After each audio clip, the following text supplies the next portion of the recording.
Hi friends, मैं Saif welcome करता हूं आपका मेरे यूट्यूब चैनल पर जिसका नाम है the next step education. So guys, without wasting the time आज का टॉपिक स्टार्ट कर लेते हैं। टॉपिक बता दूं मैं आपको, टॉपिक है आज का नंबर सिस्टम की कुछ रूट की कंडीशंस। ठीक है, तो केस वाइज और कंडीशन वाइज मैं आपको स्टेप बाय स्टेप लेकर जाऊंगा। स्टार्ट करते हैं आज का टॉपिक, केस नंबर 1। अब मेरा केस नंबर 1 की मैं सबसे पहले लूंगा कंडीशन नंबर 1। केस नंबर 1 की कंडीशन नंबर 1 क्या होगी? अगर किसी भी एग्जाम में क्वेश्चन इस तरह का देखने को मिले कि रूट दिया हुआ हो, उसमें कोई नंबर लिखा हो, फिर प्लस, फिर रूट, फिर कोई नंबर और इस तरह से लिखा गया हो और ये जाता हो इनफाइनाइट तक। कंडीशन अच्छे से समझते रहना। इस तरह का दिखेगा क्वेश्चन, जाएगा इनफाइनाइट तक। ठीक है, तो हम क्या करेंगे? अब ये जो नंबर है इसके अंदर, इसके करते हैं हम फैक्टर्स। डायरेक्ट हम क्या करेंगे? फैक्टर करेंगे। और वो जो फैक्टर होंगे वो कुछ इस तरह के होंगे कि उनके बीच का जो डिफरेंस है ना, वो 1 होना चाहिए। मतलब उनका जो अंतर है वो 1 होना चाहिए। जैसे 2 है यहाँ पे, तो 2 के फैक्टर मैं अगर करता हूं तो 1 × 2, इससे अलावा इसके फैक्टर कुछ होते भी नहीं है। ये बिल्कुल ही स्टार्टिंग पॉइंट है। तो 1 × 2, और 2 में से अगर मैं 1 को माइनस करूं तो 1 आता है। तो मेरे इसके फैक्टर हो गए 1 × 2। ठीक, अब 1 × 2 फैक्टर हो गए। अब क्या करना है? सीधा सीधा कि अगर यहां पर है प्लस, तो इन दोनों में से जो बड़ा वाला होगा, मतलब प्लस वाला टर्म, बड़ा वाला जो टर्म होगा वही मेरा आंसर हो जाएगा। तो कहने का मतलब मेरा आंसर हो गया 2। ठीक, अब दूसरी कंडीशन इसकी क्या बनती है? मैं यहां पर कर देता हूं माइनस, यहां पर माइनस माइनस माइनस, और ये भी इनफाइनाइट तक जाएगा। सेम चीज अप्लाई करनी है, फैक्टर उसी तरह के, लेकिन माइनस होने के बाद जो छोटा वाला मेरा फैक्टर होगा, छोटा वाला जो गुणनखंड होगा, अब छोटा वाला गुणनखंड है ये, तो अब मेरा आंसर हो जाएगा 1। ठीक है, समझ में आ रही होगी बात।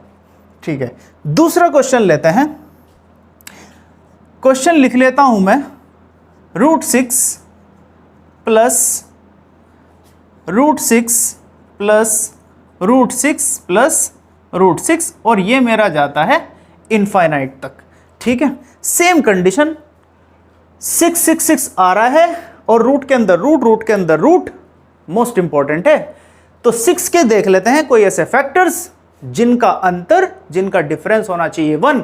तो मुझे क्लियरली नजर आ रहा है 2 3 6, 2 3 6, और 2 और 3 का जो अंतर होता है, डिफरेंस होता है, वो 1 होता है, 1 होता है। ठीक है, तो मेरे फैक्टर्स हो गए 2 × 3।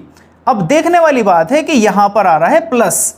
अब प्लस के केस में बड़ा वाला ले लेते हैं फैक्टर, वही मेरा आंसर हो जाता है। तो इसका आंसर हो जाएगा डायरेक्टली 3।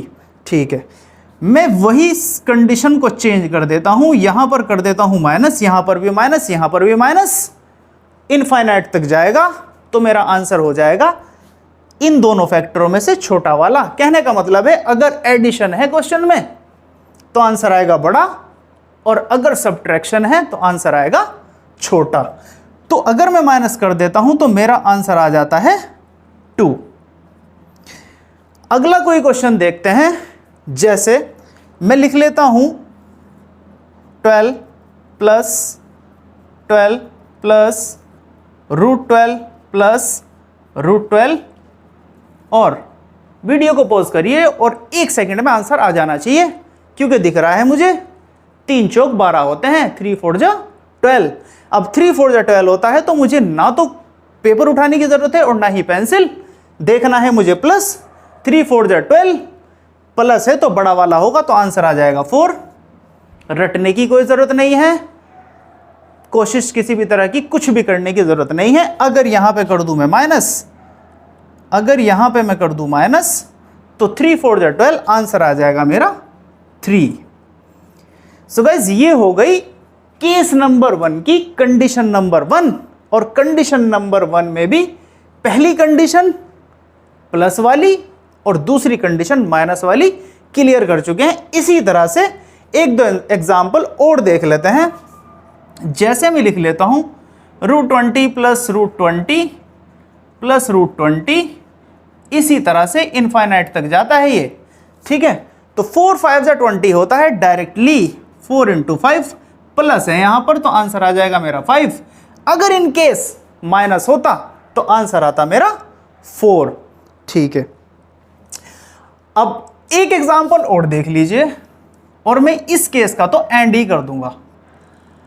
56 प्लस रूट में 56 प्लस, बल्कि मैं प्लस नहीं डायरेक्टली माइनस लेता हूं अब की बार, 56 और जाता है मेरा इनफाइनाइट तक, ठीक है। तो 56 7 8 56, 7 8 56, तो मेरे जो फैक्टर आ गए 7 × 8। अब क्वेश्चन में है मेरे माइनस, तो आंसर होगा मेरा छोटा वाला 7 मेरा आंसर हो जाएगा। बात करेंगे केस नंबर 2 की कंडीशन नंबर 1 की। अब केस को हम चेंज कर देते हैं, बढ़ते हैं आगे। अभी तक बात क्या थी कि कोई भी नंबर अगर रूट के अंदर रूट इनफाइनाइट तक जा रहा था तो उसके हम फैक्टर कर रहे थे, और ऐसे फैक्टर जिनका डिफरेंस हो रहा था 1। प्लस के केस में बड़ा वाला फैक्टर आंसर हो जा रहा था, और माइनस के केस में छोटा वाला आंसर हो जा रहा था, ठीक है। अब हम चेंज करेंगे condition number 2, sorry case number 2 की कंडीशन नंबर 1। कंडीशन नंबर 1 में क्या देखते हैं कि अगर रूट के अंदर कोई ऐसा नंबर ना लिखा हो जिसके फैक्टर ऐसे हो जाएं, तो क्या करें। जैसे मैं लिख लेता हूं √3 प्लस √3 प्लस √3 प्लस √3, और हर केस में जाएगा मेरा इनफाइनाइट तक ही, ठीक है। तो इस तरह की कंडीशन में अब क्या करेंगे, तो यह केस नंबर 1। केस नंबर 2 होगा इसका, यहां पे हम माइनस लगा देंगे, ठीक है। पहले इसको देख लेते हैं। अब इसका तो कोई फैक्टर ऐसा नहीं हो सकता ना जिसका डिफरेंस 1 हो जाए, तो हम क्या करेंगे, नंबर लेंगे ये वाला जो इसके अंदर लिखा हुआ है, ठीक है। आराम से समझ लीजिए, नंबर लेंगे ये वाला और देखेंगे इसके बाद का नंबर कौन सा है जिसके फैक्टर्स करने पर डिफरेंस आ जाता है 1। तो इसके बाद का नंबर है मेरा, जस्ट बाद का 6 ऐसा नंबर है जिसके फैक्टर करने के बाद मेरा आंसर आ जाता है 1। तो 6 मैंने ले लिया, और 6 के जो फैक्टर हो गए मेरे वो हो गए 2 × 3। अब 6 के फैक्टर 2 × 3 हो गए। ये मैं बात कर रहा हूं प्लस वाली कंडीशन की, अभी माइनस का कोई जिक्र नहीं है, ध्यान रखना। प्लस वाली कंडीशन में नंबर है मेरा 3 के जस्ट बाद वाला नंबर लेंगे, उसके फैक्टर कर लेंगे जिसका डिफरेंस आएगा 1।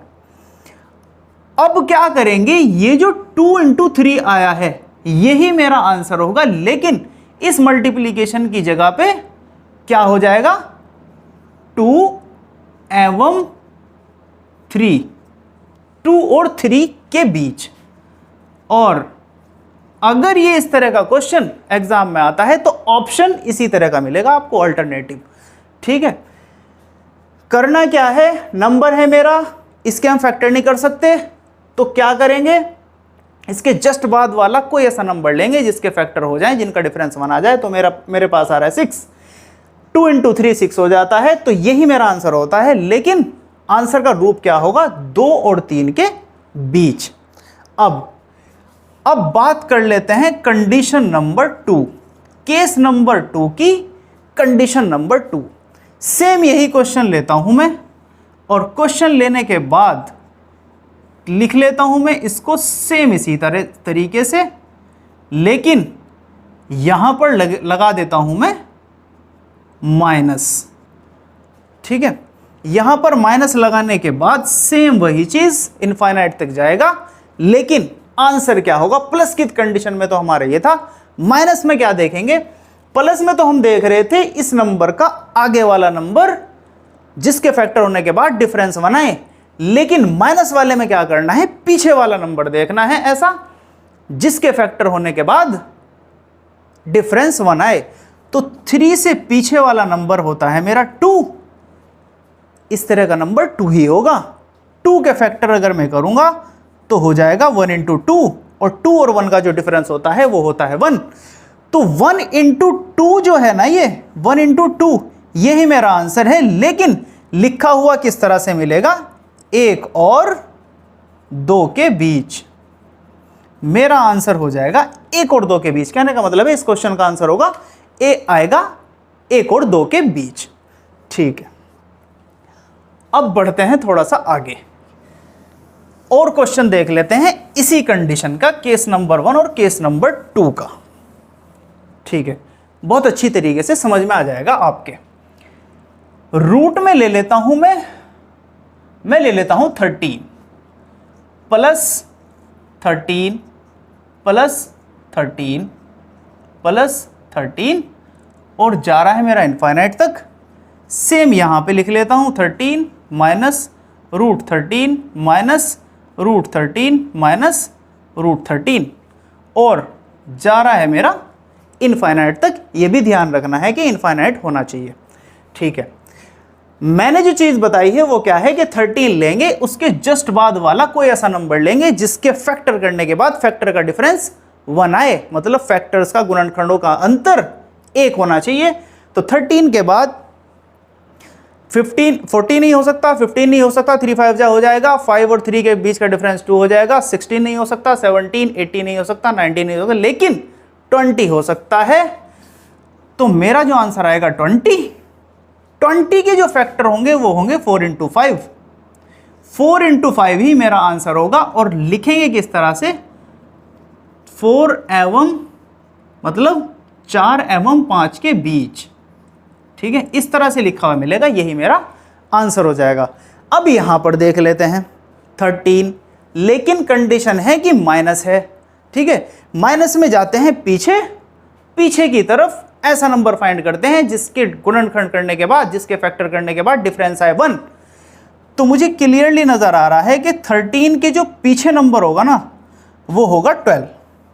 ठीक है, अब 3 4 जो 12 के फैक्टर होते हैं 3 इंटू 4।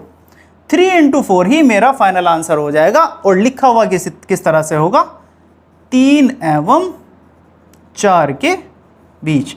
कहने का मतलब है कि अगर प्लस होगा तो उसके जस्ट बाद वाला ऐसा नंबर लेना है जिसका फैक्टर का डिफरेंस 1 हो, और जो ये फैक्टर होंगे मल्टीप्लिकेशन की जगह mm लग जाएगा, आंसर आ जाएगा। अगर माइनस का केस है तो पीछे जाएंगे, पीछे ऐसा नंबर फाइंड करेंगे जिसके फैक्टर का डिफरेंस 1 आता है, उसी के अकॉर्डिंग हमारा आंसर आ जाएगा। लेते हैं केस नंबर 2 की ही कंडीशन नंबर 3। और ये क्वेश्चन बहुत बार एग्जाम में आ चुका है, क्योंकि जो मैंने सिखाया है ना वो थोड़ा सा घुमा के दे देता है वो। ठीक है, कंडीशन नंबर 3 देखते हैं क्या होगी। मेरा क्वेश्चन जो दे दिया उसने, वो दे दिया 1 प्लस रूट में 1 प्लस रूट में 1 प्लस रूट में 1 और जा रहा है इनफाइनाइट तक। अब क्या करें। ठीक है, अभी तक तो ये था कि कोई फैक्टर अगर इसके डायरेक्ट ही आ रहे हैं तो अगर प्लस है तो बड़ा वाला, माइनस है तो छोटा वाला। अगर कोई प्राइम नंबर है या कोई ऐसा नंबर है जिसके फैक्टर नहीं हो रहे हैं तो उसके जस्ट बाद वाला फैक्टर देख लेंगे या पहले वाला फैक्टर देख लेंगे, प्लस और माइनस के केस के अकॉर्डिंग, प्लस और माइनस के केस के अकॉर्डिंग चेक कर लेते हैं, आंसर आ जाता है। ठीक है, अब ये तो 1 है। ठीक है, प्लस वाला केस है तो हम क्या करेंगे, 1 के जस्ट बाद वाला नंबर ऐसा देखेंगे जिसके गुणनखंडों का अंतर 1 होना चाहिए। तो मेरा जो नंबर आता है वो है 2। 2 के जो फैक्टर होते हैं वो होते हैं 1 इंटू 2। आंसर आएगा मेरा 1 एवं 2 के बीच। 1 एवं 2 के बीच आंसर आ जाता है। अब मैं कंडीशन कर देता हूं चेंज। कंडीशन हो गई मेरी चेंज। कंडीशन चेंज होने के बाद क्या होगा,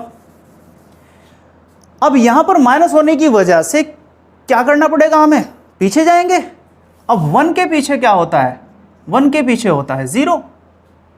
ठीक है, 1 के पीछे होता है 0 और 0 का कोई फैक्टर नहीं होता। तो क्या करें, लेकिन यहां पर हमें फैक्टर बनाना पड़ेगा। फैक्टर कर लेंगे हम 0 इंटू 1, आंसर तो 0 ही आएगा ना, 0 इंटू 1 तो 0 ही होता है ना। तो 0 इंटू 1 आंसर हो जाएगा और इसी को हम लिख लेंगे 0 एवं 1 के बीच। 0 एंड बिटवीन 0 एंड 1, इंग्लिश में, हिंदी में 0 एवं 1 के बीच, मतलब 0 और 1 के बीच। ठीक है, अब कंडीशन कर देते हैं हम चेंज, कंडीशन कर देते हैं चेंज। ये कहलाएगा हमारा case number 3 condition number 1, case number 3 condition number 1। Condition number 1 क्या होगी मेरी, मैं लिख लेता हूं √3 under root 3 and under root 3, और मेरा जा रहा है ये सेम इनफाइनाइट तक।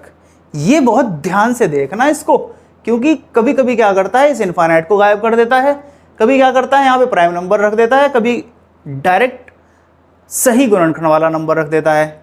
ठीक है, तो 3 कभी यहाँ पर प्लस करेगा, कभी माइनस रख देगा, कभी यहाँ पर मल्टीप्लीकेशन कर देगा और स्टूडेंट घूम जाएगा। यही ध्यान रखना होता है इसमें। √3 अब यहाँ पे है मल्टीप्लीकेशन, कुछ नहीं करना है, इसका डायरेक्ट आंसर है 3। ठीक है, अगर कोई ऐसा नंबर हो और जाता हो इनफाइनाइट तक, तो जो मेरा नंबर बैठा हुआ होता है ना अंदर, वही मेरा आंसर होता है। कुछ भी रख लीजिए यहाँ पर 17 √17 और जाएगा इनफाइनाइट तक, तो आंसर हो जाएगा 17। ठीक, अब चेंज कर देते हैं इसकी कंडीशन, कंडीशन लिख देते हैं कंडीशन नंबर 2। कंडीशन नंबर 2 में क्या होगा, सेम यही क्वेश्चन लेता हूं मैं, √3 और √3, लेकिन आगे कुछ नहीं दिया। कहने का मतलब है इनफाइनाइट तक नहीं जा रहा है, यहीं पे ये रुक गया है। ठीक है, अब क्या करेंगे, इसमें गौर करने वाली बात यह है कि जो ये मेरा नंबर लिखा हुआ है ना, ये तो सेम लिख लेंगे, सेम नंबर लिख लेंगे, और इनके जो टर्म है उनको काउंट करेंगे। 1 2 3 4 जितने भी टर्म होंगे, उन काउंटिंग ऑफ टर्म को 2 की पावर बना देंगे। कहने का मतलब 4 टर्म है यहाँ पे, तो 4 टर्म को 2 की पावर बना देंगे। 2 की पावर 4 क्या होता है, 2 2 जा 4 2 जा 8 2 जा 16 लिखेंगे यहाँ पर, और इसके ऊपर खींच देंगे लाइन, और ये जो है हमारा, इसमें से एक माइनस कर देंगे और लिख देंगे ऊपर, और यही मेरा आंसर हो जाएगा। दोबारा से समझ लीजिए, अगर इस तरह की कंडीशन दिखाई दे जो इनफाइनाइट तक ना जाती हो, तो अंदर वाला जो नंबर है मेरा, जो मेन नंबर है मेरा, उसको मैं लिख लूंगा, और जितनी बार ये लिखा हुआ है, क्योंकि इनफाइनाइट तक जा नहीं रहा ना, तो काउंट कर सकते हैं ना, जितनी बार ये लिखा हुआ है उतनी ही पावर बना देंगे 2 की। तो 4 बार लिखा हुआ है 2 की पावर 4, 2 की पावर 4 होता है 16, तो इस नंबर की पावर बनाएंगे 16 और ऊपर लिख देंगे 1 माइनस करके 15, यही मेरा आंसर हो जाता है। अब इसको देख लेता हूं मैं, 17 √17 जा रहा है मेरा, नहीं जा नहीं रहा है, गड़बड़ हो जाती है अभी। ठीक है, सेम कंडीशन ऊपर वाली। अब यहाँ पे यार सबसे ज़्यादा जो स्टूडेंट गलती करके आते हैं ना, वो क्या होती है, ये जो 17 है ना, अब मैंने यहाँ पे 3 है, यहाँ पे 17 है। ठीक है, तो यहाँ पे 3 की पावर बना दी, यहाँ पे 17 है, तो मैं 17 की पावर बना दूंगा। ठीक है, लेकिन 17 की पावर ऐसे नहीं बनानी जैसे 3 की पावर 4, यहाँ 3 है और हम 3 की ही पावर को 4 कर देते हैं। ठीक है, स्टूडेंट्स ज़्यादातर ये गड़बड़ करते हैं कि जो नंबर लिखा हुआ होता है उसी की पावर बना देते हैं और उसको लिख देते हैं, जो बिल्कुल ही गलत होता है। सारी कंडीशन में 2 की पावर बनानी है, जितने नंबर ऑफ टर्म होंगे। अब ये 17 तो मैंने एज इट इज लिख लिया, 17 है 3 बार लिखा हुआ, तो 2 की पावर 3 बना दूंगा मैं, और जो आंसर आएगा वो इसकी पावर लिखनी है। ठीक है, 2 की पावर 3 होता है 8, 2 2 जा 4 2 जा 8, 8 यहां पर लिख लूंगा और ऊपर लिख लूंगा 7। कहने का मतलब 17 की पावर 7/8, और यही मेरा आंसर हो जाता है। एक और क्वेश्चन समझते हैं लास्ट। मेरा जो क्वेश्चन है वो है 13 मल्टीप्लीकेशन 13 और मल्टीप्लीकेशन रूट में 13। ठीक है, इनफाइनाइट तक ये जाएगा नहीं, सीधा सीधा कॉन्सेप्ट मेरा 13 में लिखूंगा ही लिखूंगा, नंबर ऑफ टर्म एक और बढ़ा देता हूं, ये हो जाता है मेरा 13। ठीक है, 13 यहाँ पर लिख लिया। नंबर ऑफ टर्म काउंट करेंगे, 1 2 3 4 5, 5 टर्म है मेरे, तो 5 पावर बनाऊंगा मैं 2 की, और 2 की 5 पावर कितनी होती है, 2 2 जा 4 2 जा 8 2 जा 16 2 जा 32। 32 मैं यहाँ पर लिखूंगा और ऊपर लिख लूंगा 31। यही मेरा फाइनल आंसर हो जाता है। ठीक है, अच्छे से समझ गए होंगे, और अगर नहीं समझे हैं तो पीछे जाइए 10 मिनट, दोबारा से देख लीजिए वीडियो को, कंप्लीट कॉन्सेप्ट चिपक जाएगा माइंड में, कभी भी भूल नहीं पाओगे आप। ठीक है, अब देख लेते हैं दो ऐसे क्वेश्चन जो बहुत ही ज़्यादा एंटरटेन कराने वाले हैं, और उनको मैंने नाम भी दिया है एंटरटेनिंग क्वेश्चंस। देखते हैं किस तरह से क्वेश्चन है आपके सामने। ये एक प्लस में है, एक माइनस में है, मतलब कहने का एक एडिशन में, एक सब्ट्रैक्शन में, और क्वेश्चन को देखते ही डर लग जाता है, लेकिन चुटकियों का खेल है। किस तरह से हम सॉल्व करेंगे इसको, लेफ्ट हैंड के बजाय हम राइट हैंड की तरफ से जाएंगे और इसको सॉल्व करते जाएंगे। यहां पर देख रहे हैं हम √16। √16 का जो आंसर होता है वो होता है 4। अब जब इसका आंसर 4 हो गया तो ये तो मेरा गायब हो जाना चाहिए और 4 लिख देना चाहिए मुझे यहां पर। ठीक है, 4 में यहां पर लिख दूंगा तो 21 + 4 मेरा हो जाएगा 25। ठीक है, 25 मेरा रूट में हो जाएगा। 25 का जो रूट होता है वो होता है 5, तो यहां से मैं हटाकर लिख देता हूं 5, क्योंकि रूट में 25 आ गया था ना, इसका आंसर होता है 5, तो इसको मैं हटा दूंगा और लिख दूंगा यहां पर 5। अब यहां पर 5 लिखने के बाद मेरा बन जाएगा 36, क्योंकि 31 था आगे, 31 + 5 36। 36 जब मेरा यहां पर आ गया, इसको मैं हटा देता हूं, यहां पर आ जाता है 36। 36 का जो रूट होता है वो होता है 6, तो मुझे इसको पूरे को ही यहां से हटाना पड़ेगा और यहां पर लिखना पड़ेगा 6। अब ये 6 इसमें ऐड होगा तो ये हो जाएगा 49। जब मैं इसको सारे को हटा दूंगा और यहां पर लिख दूंगा 49, तो ये बन जाएगा 7 का रूट। अब 7 का रूट बन गया तो भैया यहां पर लिखना पड़ेगा 7, और जैसे ही मैं 7 को इसमें ऐड कर देता हूं तो ये हो जाता है मेरा फाइनल टर्म 64। ठीक है, 7 + 57 64, और 64 का जो रूट होता है वो होता है 8। यही मेरा आंसर होता है। समझाते हुए तो मुझे बहुत टाइम लग गया, लेकिन स्टेप बाय स्टेप सिर्फ 2 सेकंड में आंसर आ जाता है।